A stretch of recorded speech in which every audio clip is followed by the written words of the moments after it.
Because this was fought out on television for weeks, this incident with Kathie Lee Gifford actually took the sweatshop issue to every single part of the country. And so, frankly, after that, there's hardly a single person in this country who doesn't know about child labor or sweatshops or starvation wages.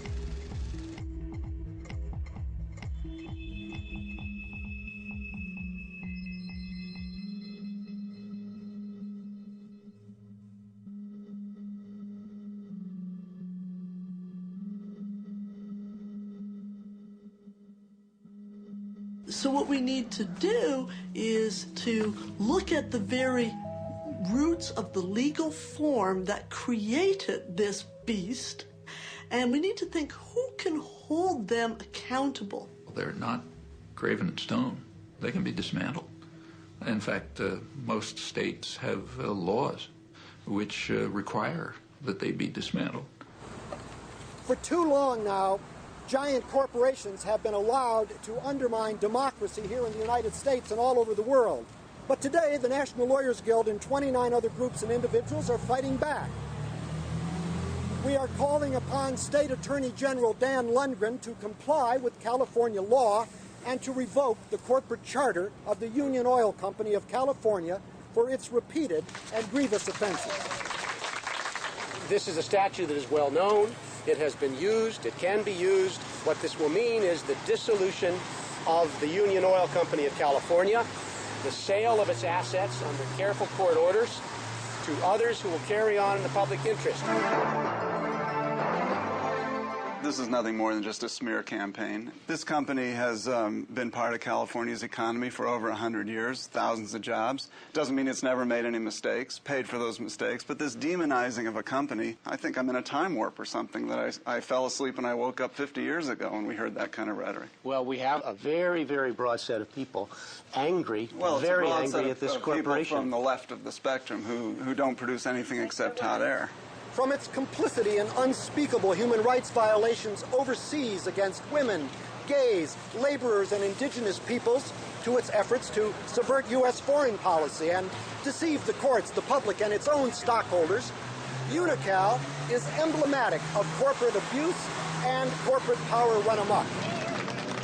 Extending a business deal with Burma Army is immoral. Unocal cannot do business in Burma without supporting that hopeless regime. It cannot justify.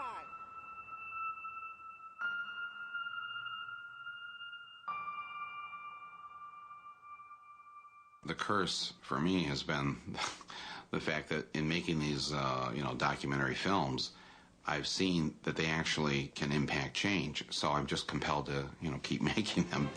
Yep, that's me, doing what I do. All year long, I give big companies a hard time. But at Christmas time, I like to set aside my differences and reach out to big business, like cigarette companies.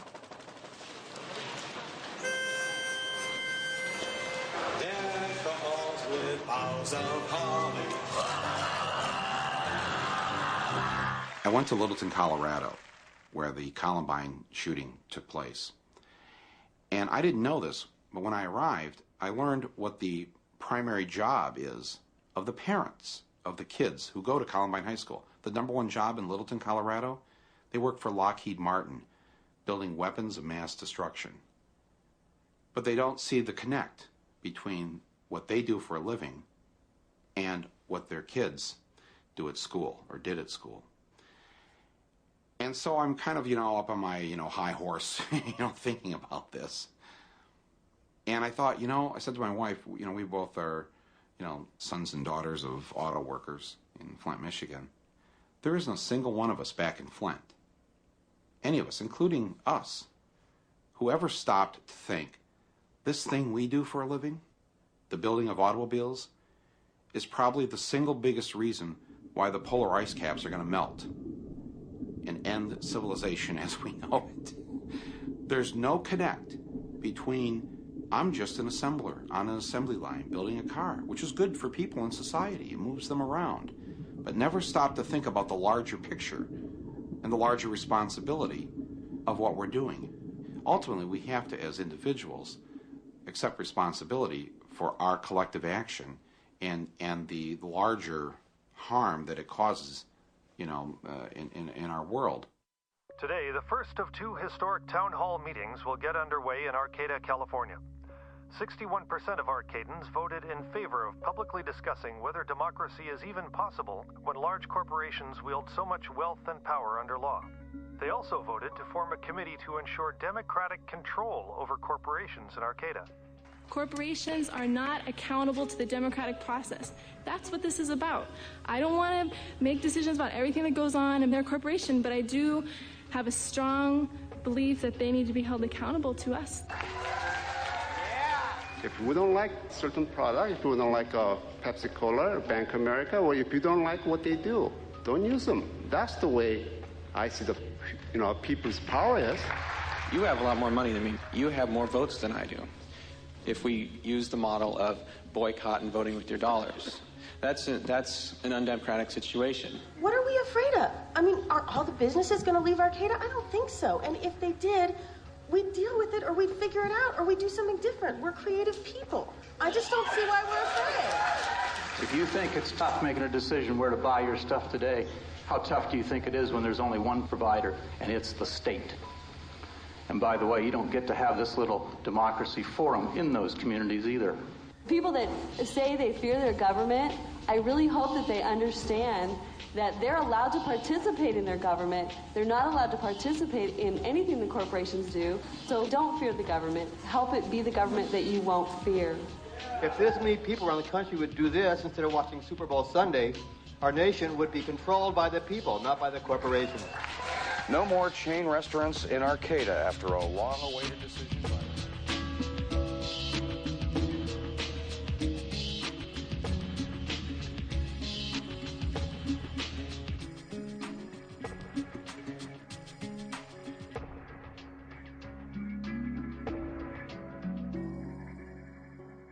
Over the past decade, we have been gaining ground. And when I say we, I mean ordinary people committed to the welfare of all of humanity, all people irrespective of gender and class and race and religion, all species on the planet.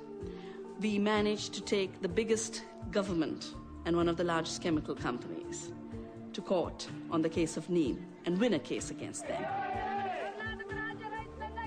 W.R. Grace and the U.S. government's patent on Neem was revoked by a case we brought along with the Greens of Europe in Parliament and the International Organic Agriculture Movement. We won because we worked together.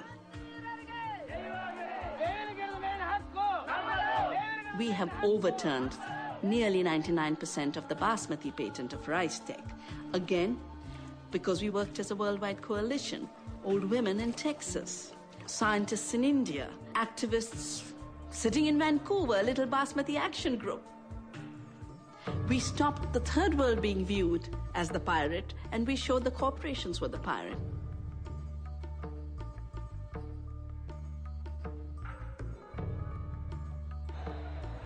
Look how little it took for Gandhi to work against the salt laws of the British, where the British decided the way they would make their armies and police forces bigger is just tax the salt. And all that Gandhi did was walk to the beach, pick up the salt, and say, nature gives it for free, we need it, we've always made it, we will violate your laws, we will continue to make salt.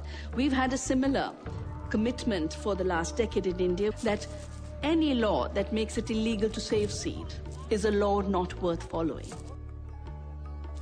We will violate it because saving seed is a duty to the earth and to future generations.